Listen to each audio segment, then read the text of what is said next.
नमस्कार दोस्तों, स्वागत करते हैं आपका हमारे चैनल एग्जाम सभा में।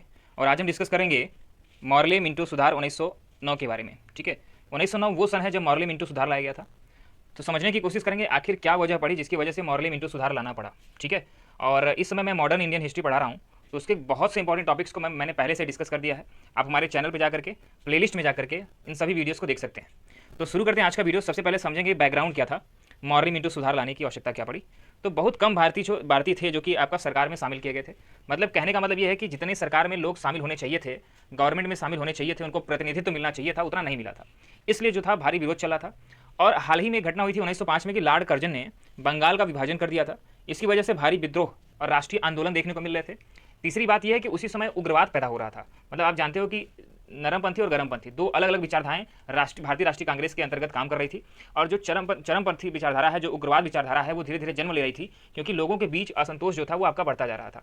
तो अब इसमें जो कुछ सुधार थे उसकी आवश्यकता समझ में आ रही थी अंग्रेजों को भी कि हाँ, अब जो भारतीयों पर शासन करना है तो हमें कुछ सुधार करके सामने आना पड़ेगा। और ऐसा ही काम नहीं चलेगा जिससे कि हम चाहते थे कि भारतीय राष्ट्रीय कांग्रेस जो कि कॉन्स्टिट्यूशनल सुधार की अपेक्षा रखती थी, वो अब ऐसी नहीं रह गई है, वो एक उग्र संस्था बनती जा रही है। तो आईएनसी जो कि इंडियन नेशनल कांग्रेस थी, उसके द्वारा स्वराज के सुर बढ़ने लगे। जैसे बाल गंगाधर तिलक हो गए, लाला लाजपत राय हो गए। ऐसे जब उग्रवादी नेता आना शुरू हुए तो उन्होंने स्वराज की स्वर को और तेज उठाया और इस तरीके से उग्रवाद का उदय हुआ। अब जो 1906 का अधिवेशन था उसमें स्वराज की मांग और तेजी से बढ़ी। गोपाल कृष्ण गोखले और मार्ले से इंग्लैंड में मिले। यहाँ पे मैंने बताया कि मार्ले मिंटो सुधार है, तो मार्ले जो आपका अंग्रेजी अधिकारी था, उससे गोपाल कृष्ण गोखले 1906 में इंग्लैंड में जाकर के मिलते हैं और अपनी बातों को रखते हैं। भारतीयों का रिप्रेजेंटेशन करने की बात रखते हैं, भारतीयों की आवश्यकताओं की बात करते हैं, उनके संवैधानिक चीज़ों की बात करते हैं कि हमें ये सब चीज़ें चाहिए। सो थोड़ा आगे बढ़ते हैं और समझने की कोशिश करते हैं कि आखिर ये मॉर्ले मिंटो सुधार में हुआ क्या। अभी हाल ही में एक और चीज़ बात थी कि आगा खां के नेतृत्व में मुस्लिमों के लिए एक पृथक आरक्षण की मांग की गई थी। ठीक है, और मुस्लिम लीग की स्थापना भी अभी होगी, आप जानते हो इसको। ठीक है, तो मुस्लिमों के द्वारा 1906 में शिमला में एक आपका एक अलग से उनका डिपार्टमेंट बनाया गया। इसी तरीके से उन्होंने मुस्लिमों के द्वारा 1906 में एक भारी विरोध प्रदर्शन हुआ और वहाँ पे उन्होंने अपनी मांग को एक स्वर में उठाते हुए कि हमें मुस्लिमों को पृथक आरक्षण चाहिए, किसमें, सरकार चलाने के लिए। तो इस तरीके से कई ऐसे मुद्दे थे जो कि उस समय व्यापक तौर पर सामने आ चुके थे, जिसको देखते हुए मार्ले जब आपका इंडिया आया, ठीक है, तो इंडिया आते हुए उसने कुछ सुधार के प्रस्ताव को सामने रखा। तो मार्ले जो कि लिबरल गवर्नमेंट का एक सदस्य था, आप जानते हो कि उसमें लिबरल पार्टी जो थी उसमें 1906 के आसपास वो आपका ब्रिटिश में शासन कर रही थी और उसने भारत में कुछ पॉजिटिव सुधार करना चाहते थे। वो चाहते थे कि भारतीयों को कुछ प्रतिनिधित्व उनके गवर्नमेंट में दिया जाए, उनकी सरकार में दिया जाए, कुछ उनको और अधिकार दिए जाएँ। तो इस लिहाज से मार्ले मिंटो सुधार के तौर पर 1909 में उसने कुछ चीज़ें लागू की। ठीक है, अब इसके बाद हम प्रोविजन समझते हैं कि क्या क्या प्रोविजन थे। सबसे बड़ी बात थी कि लेजिस्लेटिव जो काउंसिल था उसमें नंबर ऑफ मेंबर्स को बढ़ाया गया। मेंबर्स को 16 से बढ़ा करके 60 कर दिया गया, 60 नंबर कर दिया गया था। ये एक बहुत बड़ा नंबर होता था। अब इसमें क्या किया गया समझिएगा। इसमें आप जानते हो कि जैसे कि लेजिस्लेटिव काउंसिल होती है तो वो आपका स्टेट की लेजिस्लेटिव काउंसिल भी होती है और सेंटर की भी लेजिस्लेटिव काउंसिल होती है। तो अगर लेजिस्लेटिव स्टेट की बात करें तो legislative of Bengal, legislative of Bombay, legislative of Madras, legislative of united province, इन सभी के 50-50 सदस्यों की संख्या रख दी गई। मैं यहाँ पे बात कर रहा हूँ कि 60 की संख्या जो है वो आपका सेंट्रल लेजिस्लेटिव काउंसिल की रखी गई। लेकिन अगर मैं बात करूँ स्टेट की, तो स्टेट में जैसे कि बंगाल का स्टेट हो गया, बॉम्बे का स्टेट हो गया, मद्रास का स्टेट हो गया, यूनाइटेड प्रोविंस हो गया, इन सभी में 50-50 की संख्या रख दी गई ताकि भारतीयों को एक अच्छा प्रतिनिधित्व मिल सके।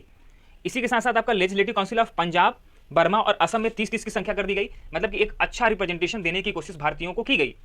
अब ये समझते हैं कि लेजिस्लेटिव काउंसिल में कितने सदस्य। अब इसमें जो लेजिस्लेटिव काउंसिल की बात करूंगा वो आपका सेंट्रल लेजिस्लेटिव काउंसिल की मैं बात करने वाला हूं।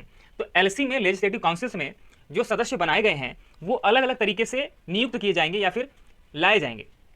इनको 4 तरीके से बांटा गया, 4 तरह के सदस्यों को यहाँ पे शामिल करने की कोशिश की गई। इसको जरूर ध्यान रखिएगा, ये बहुत ही इंपॉर्टेंट आपका प्रोविजन था जो कि मार्ले मिंटो सुधार में 1909 में देखने को मिला। इसमें एक्स ऑफिशियल मेंबर थे, नॉमिनेटेड मेंबर थे, नॉमिनेटेड नॉन ऑफिशियल मेंबर थे और इलेक्टेड मेंबर थे। अगर मैं एक्स ऑफिशियल मेंबर्स की बात करूं तो उसमें general and members of executive council हुआ करते थे। ये आपका एलसी के सदस्य, लेजिस्लेटिव काउंसिल ऑफ सेंटर के सदस्य बन सकते थे। नॉमिनेटेड का मतलब है कि गवर्नर जनरल के द्वारा जो नॉमिनेट किए जाते थे।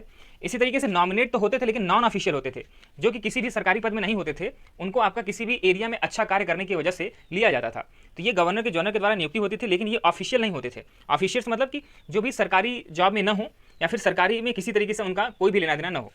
और चौथा जो आपका इलेक्टेड मेंबर होते थे वो अलग अलग भारतीय क्षेत्रों से इलेक्ट करके लिए जाते थे। वो आपका लोकल होता था।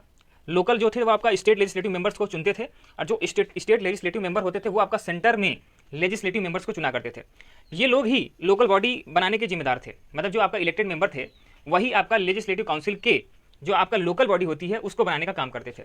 कॉमर्स हो गया, लैंडलॉर्ड हो गया, विश्वविद्यालय हो गया, व्यापारी हो गए और मुस्लिम हो गए, इन क्षेत्रों से लोकल बॉडी को बनाया जाता था। मतलब कॉमर्स कोई व्यापार के क्षेत्र में है, कोई विश्वविद्यालय अगर में टीचर है, अध्यापक है, कोई आपका जमींदार है, कोई मुस्लिम है, मुस्लिमों को अलग आरक्षण देने की बात की गई थी, तो इन सभी से इनको लिया गया।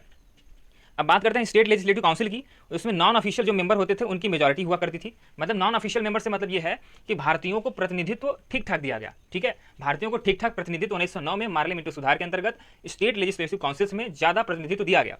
सबसे पहले भारतीयों को इंपीरियल लेजिस्लेटिव काउंसिल में सदस्यता प्राप्त हुई। इसके अंतर्गत सबसे पहले भारतीयों को इंपीरियल लेजिस्लेटिव काउंसिल में सदस्यता मिल गई। उसके बाद धीरे धीरे स्टेट में भी इसको अपनाने की कोशिश की गई। इसमें पृथक मुस्लिम आरक्षण भी तय किया गया, क्योंकि आप जानते हो कि मैंने दो फैक्टर बताए थे। एक तो फैक्टर बताया था कि उग्रवाद बढ़ रहा था, ठीक है, तो इसलिए भी आपका किया गया था। दूसरा, शिमला में आपका एक आंदोलन हुआ था, या फिर वो क्या था कि अंग्रेजों से मिले थे और अपनी मांग रखी थी मुस्लिमों ने कि हमें पृथक आरक्षण चाहिए 1906 में। तो इस वजह से केवल मुस्लिम ही वोट कर सकते थे। मुस्लिम आरक्षण में जो मुस्लिम पद होता था, जैसे मान लीजिए किसी भी जगह से मुस्लिम कोई भी खड़ा हो रहा है ना, वो चुनाव लड़ रहा है किसके लिए, लेजिस्लेटिव काउंसिल का सदस्य बनने के लिए, तो उसके लिए एक बात तय थी कि उसमें केवल मुस्लिम वोट करेंगे। और वो सप्लीमेंट्री प्रश्न भी पूछ सकता था। मुस्लिमों को जो आपका मेंबर बनाए गए वो सप्लीमेंट्री प्रश्न पूछ सकते थे, लेकिन जो हिंदू मेंबर बनाए गए थे उनको सप्लीमेंट्री प्रश्न पूछने का अधिकार नहीं था। ये कहीं ना कहीं तोड़ने की राजनीति थी अंग्रेजों की। ठीक है, तो वो इतने अच्छे भी नहीं थे, उन्होंने कहीं ना कहीं भारतीयों को तोड़ने की राजनीति की कि ये आपस में ही लड़ते रहेंगे तो हमारे ऊपर ध्यान कम दे पाएंगे। थोड़ी सी बात और समझते हैं लास्ट में। विदेशी नीति में कोई भी सवाल नहीं पूछ सकते थे। जो मेंबर हुआ करते थे वो विदेशी नीति में सवाल नहीं पूछ सकते थे। वायसराय जो होता था वो आपका एग्जीक्यूटिव काउंसिल का सदस्य होता था। ठीक है, और इसी तरीके से सत्येंद्र पी अगर सिन्हा की बात करें तो वो पहले भारतीय थे जो कि आपका अपॉइंटमेंट उनका किया गया था लेजिस्लेटिव काउंसिल में। अगर इंडियन अफेयर्स की बात किया जाए तो उसमें दो सदस्य जो सेक्रेटरी के तौर पे आपका वहाँ पे रखे गए थे।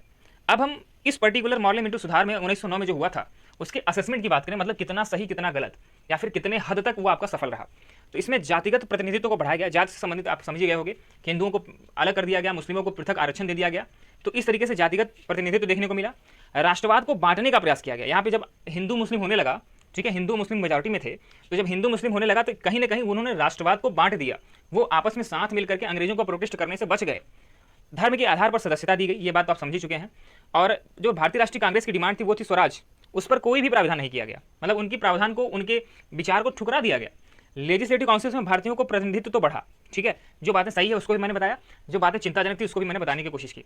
इस पर्टिकुलर वीडियो में इतना ही, और इसी तरह के वीडियोस को देखने के लिए हमारे चैनल को सब्सक्राइब करना नहीं भूलेंगे। धन्यवाद।